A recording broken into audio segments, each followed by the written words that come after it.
Good evening, and welcome to WANA Live, the reading series of the Writers Association of Northern Appalachia. I'm your host, Damian Dressick, and this is your other host, Christina Fasonic. I'm over here. Yeah, How's it going this evening, Damian? it is going well, Christina. Well, that's good. That's good. And we have an amazing guest on tonight. You want to tell everybody about her? We do. I'm going to say I'm excited about almost all of our guests. Some of them I'm not familiar with, so I'm sort of excited by with anticipation. But tonight's guest is very special to me. This was someone who taught when I was an MFA candidate at the University of Pittsburgh. We have the wonderful writer Catherine GAMMON. She is the author of the novels China Blue, Sorrow, and Isabel Out of the Rain, and the collection Beauty and the Beast. Her new collection, The Gunman and the Carnival, is forthcoming in 2024. Her fiction has appeared in many literary magazines and has received support from the National Endowment for the Arts, the New York Foundation for the Arts, the Fine Arts Work Center in Provincetown, Yaddo, and the Virginia Center for Creative Arts. She's taught, as I said, on the faculty at the University of Pittsburgh between 1992 and 2000, before beginning residential Zen training at San Francisco Zen Center. She lives in Pittsburgh, and her new novel is called The Martyrs, the Lovers. So if we could bring her out, that would be awesome. Hello. Hello. Thank you for having me. Thank you so much for making time to be here. Oh. Yes, absolutely. For the cat who's about to enter the screen, I have nothing but time. Well, all the viewers know that I really, really love cats. So they know, oh, there he is. As if on cue. Okay, so we are going to disappear and let you read, and then we'll be right back. Okay. All right. Oh, I'm very glary there. Let me change the light a little bit. That's better. Okay. I'm reading from the opening of The Martyrs, the Lovers, two passages, the very beginning and then something a little deeper in. And without any introduction, I think maybe this will set up how the book works. And we can talk a little more about that after I read. Like medieval lovers, they ended up dead, side by side, their corpses rotting, undiscovered. I understood it as a suicide, a shared action, shared despair. Ego despair, I said at first, and several times throughout the day, I elaborated. Not despair at the state of the world they had struggled so long and so hard to remake. If that had been the motive, they would have killed themselves in public, their deaths a statement, immolations. This suicide was private, secret, hidden, ashamed. It left not even a note. This image I made of their deaths, their bodies, was wrong, but I didn't know it yet. The first news was too slight, too incomplete. In the early hours, a day, a night, this was how I saw them. Decomposing lovers, Esmeralda and the hunchback, bones entwined. Her soulmate, she had called him. This man old enough to have been her father, this man who until the year he met her had lived his life in service to militaries she had all her public life opposed. My soulmate, she had written to me. He is key to my political and personal reality for 11 years. This is the man who shot her, or so they said, still say, and then himself. Like medieval lovers, they ended up dead side by side, undiscovered. That was how I pictured them when Jay, on hearing the news, telephoned from New York. They had been dead 3 weeks, shot, their bodies decomposing. Independently, on hearing that first undetailed report, we had had the same thought. They had committed suicide, had done it together. And in the separate moments before our thoughts found words, we each experienced a bodily shock, a muffled but palpable blow to the flesh. She and I had not been friends. In our brief acquaintance the year before, we had disappointed one another, failed one another. But even in that brief acquaintance, She and the general with her had touched depths in Jay and me that brought their decomposing bodies an ocean and miles of land away home to us both with physical force. For the world, she was a hero, even a saint. She was a woman who attracted people, both as friends and as followers. She had many distant friends of the kind who follow and followers of the kind who love. She had other more intimate friends, though not as intimate as the man who died with her, unless it was her grandmother who cursed him at her grave. And she had enemies. She had spoken to me of enemies, of death threats. She no longer traveled alone, had not traveled alone for many years, always kept the general, her death mate, at her side. I was with her in his absence only once, in the ladies' room of a hotel restaurant in Washington, D.C. And in those few minutes, she, who at table had spoken without interruption for 3 hours, had nothing to say. He was more than her protector. Some of their friends refused to believe that he could have killed her. I do not always believe it, nor do I disbelieve. It is possible to imagine the truth of every explanation. All roads lead to that room, to their bodies, alone, undiscovered. And then the book starts to tell us more and more about this woman and her life in the past, and also the uncertainties about how she came to die. And in between the early life and the death, there's the trajectory that develops her into this political hero. And so still very early, there's this beginning of dipping into her point of view and away from that first person narrator. So I'll just read a little section from that works like that, and then we can talk. A possible death. She has agreed to die. She has thought everything through. Lucas is writing his letters. He has no idea what she is thinking at this moment. But when she gets up from the chair where she's brooding and walks over and interrupts him to say, "Stop now, it's time," he will stand and hold her and know her meaning. He will obey. She will leave his arms and climb the stairs. She will lie down and wait. She will grow impatient, waiting, the time stretching as if forever, her thoughts uncontrolled and unfocused, ranging until she forgets that he is putting the 2 bullets into the gun, that he is climbing the stairs, that he will enter the bedroom quietly and put the gun to her head. They will have discussed this. They will have discussed it for months, maybe years. Secretly, somewhere, they will have known this always. Only recently will they have spoken of details, only recently made their plan, their vow. The time is coming, the time is now, but still she doesn't hear him, doesn't feel his body enter the room. She waits in the semi-darkness. She strokes her hand across the soft, nubby surface of the bed cover. She looks at her hand, tiny and pale, almost blue. She asks what she has given her life for. Not this life she is lying here waiting to leave, but the life of her living years. She has thought everything through, but her mind goes on thinking, repeating. She finds herself in a hospital again and again. She is 5, 6, 9, 11, 13, 20, 27, 32. The hospitals never end. They grow and darken, they thicken, they choke her. Emma dies. Yuda is in and out of hospitals always, but it's Emma who dies and takes with her the world. Why? The world is a hospital run by poisons and rules. There is no escape. The pain in Yuta's body drives her back in. This pain the doctors can't cure.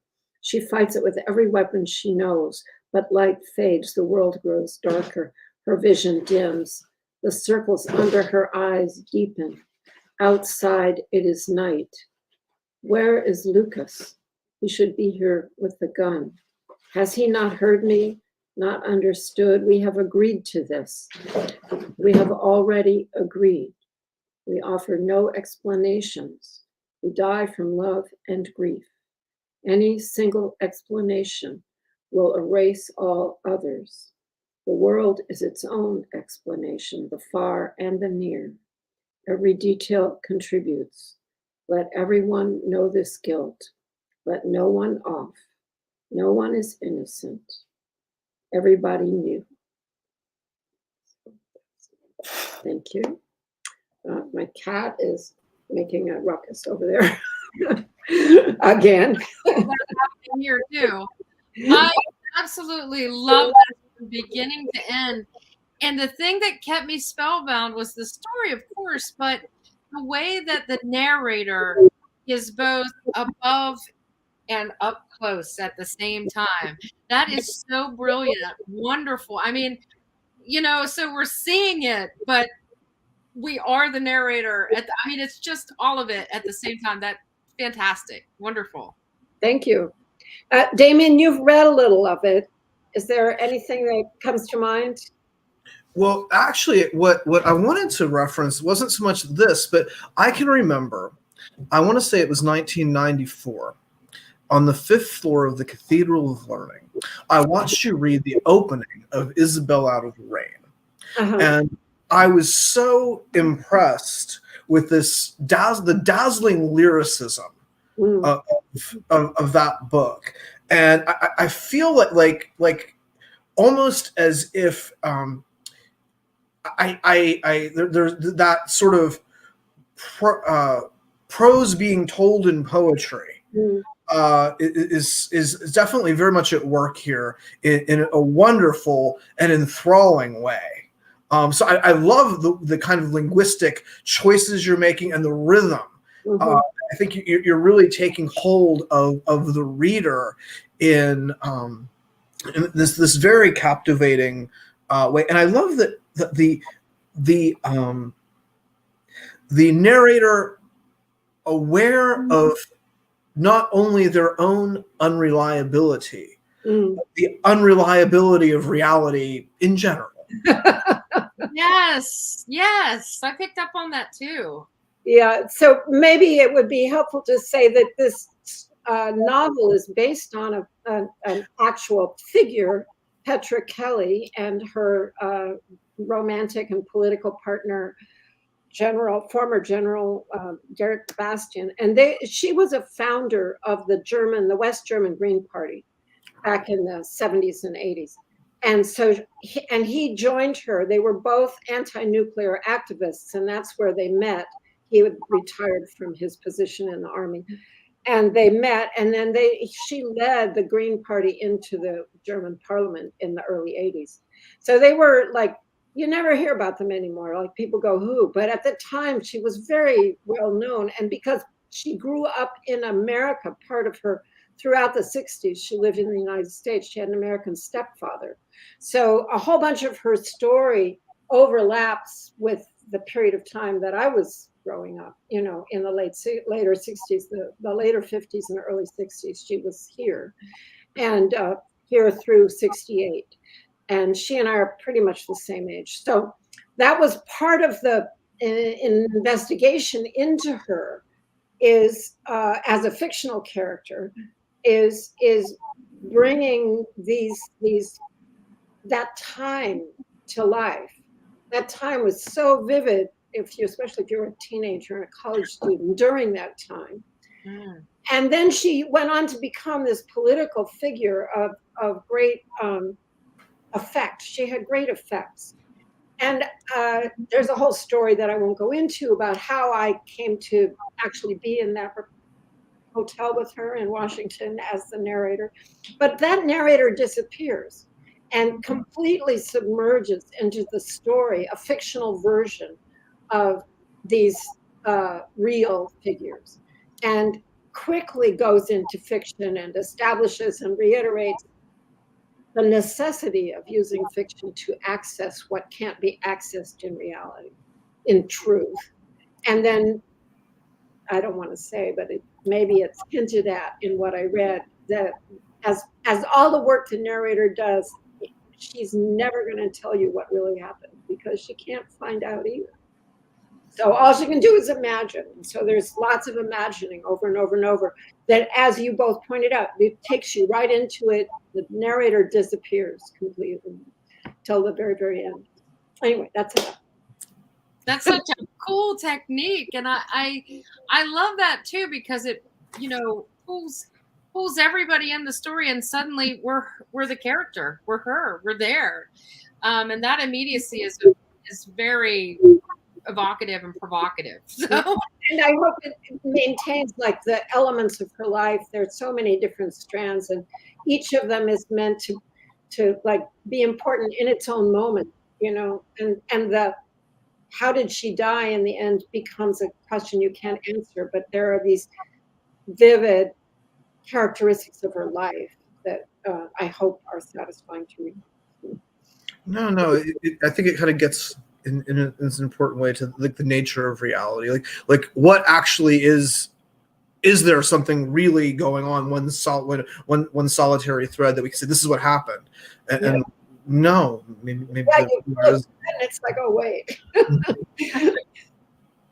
Fantastic. So you do have a comment here from Anita Saunders, who says, I'm completely Anita. Thank you, Catherine. And Barbara Edelman is here, and she says, stunning reading, Catherine. Thank you. Looking forward to reading. She was our guest last week. I know I was here, but I was too shy to leave a comment. I didn't know it would come live like that. You just never know. So your book, we're still working on getting it out to the public, right? Yeah, it's not. You can pre-order on Bookshop. If you go to Bookshop and White Whale, you can pre-order and benefit our good people at White Whale. So, Catherine, if someone pre-orders, when are they going to get the book? The pub date is March 1st, and hopefully it will be on time. There's all these warnings. There were a few months ago lots of warnings because of paper shortages, but I think that's over. So I think you'll get it on time. I don't have copies yet. I wish I did so I could hold one up. But well, I do have a little slide here of your book cover, and I hope people can see that. And that is the cover of your book, The Martyrs, the Lovers. And your whole desktop too. Yeah, unfortunately. And you can see my brain function and all the tabs that I have open. You have some more comments here. Carol Ann says, hi, Carol and Mike. And Patricia Freshheart, a regular viewer, says, I hear a Rushdie-like rhythm. I look forward to hearing more. So, well, thank you. Rushdie, I mean, that's a pretty wonderful. I can definitely see that. I'm thinking about like some of the early chapters of The Enchantress, and the kind of, you know, the way the sentences are built. I can see that. Interesting. Fantastic. Not a claim I would make, but I appreciate it being made. Oh, and we've got one more coming in here. This is from Rebecca Kamir. She says, looking forward to reading, Catherine. So you've got people who are really wanting to read this one. And Michael Trippi adds, hey, great story. So thank you very much for being on the show tonight. In addition to finding this when it's released, and obviously in pre-release now in the bookstores, you'll also, our viewers, if you're going to the Appalachian Studies Conference in March, you'll be able to get a copy at the WANA table. So stop by and visit with us. Catherine's going to give us some copies of it and some other ones to have out on our table to sell. So please stop by and pick up a copy if you're heading to the conference. And I did promise on our page that Damien and I had a little surprise for everybody.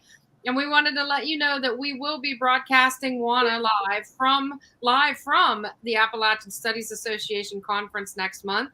And we're working on the details now, but as soon as we know them, we will release them all to you, and it'll be a live audience. So you can come in and join us during the broadcast and meet with our writer. And we're very much looking forward to that. I understand we're going to be reading someplace that serves coffee.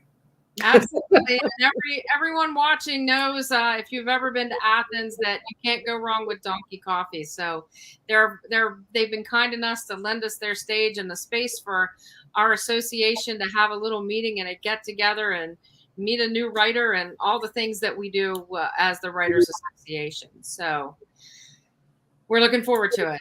Thank you again, Catherine, for being on. This was awesome. Yeah. Next, more Cat. Yeah. Yeah. He's quietly in his proper little bed place. Oh, exactly. Exactly. You always see that after a star turn. Yeah.